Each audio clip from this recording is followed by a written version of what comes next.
I have to confess that, New York Magazine voted me as one of the most 100 smartest people in New York. However, in all fairness, I have to say that Madonna also made that same list.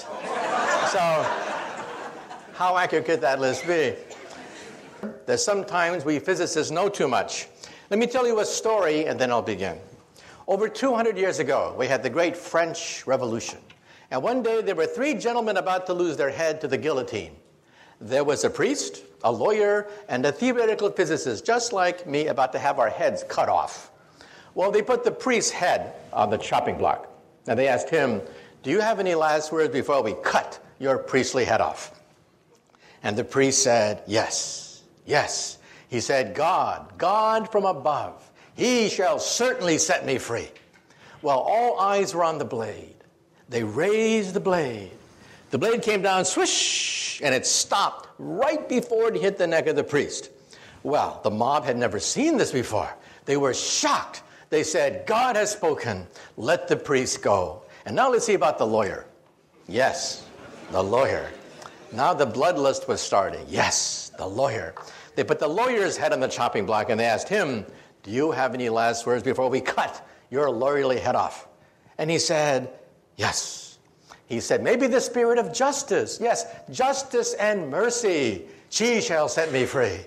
Well, they raised the blade. The blade came down, swish, and it stopped right before it hit the neck of the lawyer.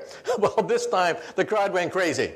They said, "Let there be a national holiday. Today, God has spoken. Justice, mercy have spoken today." And now let's see about that theoretical physicist. Well, they put the physicist's head on the chopping block, and they asked him, "Do you have any last words before we cut your head off?" And he said, Yeah, I got some last words." And he said, "I don't know too much about God, and I know even less about the law, but I do know one thing. If you look up, you'll see that the rope is stuck on the pulley." And then he said, "If you remove the rope, the blade should come down real good." Big mistake.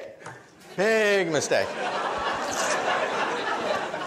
Well, the rope came down, the blade came down, and the poor physicist's head came down. And the moral of the story is, sometimes we physicists have to know when to keep our mouths shut, okay?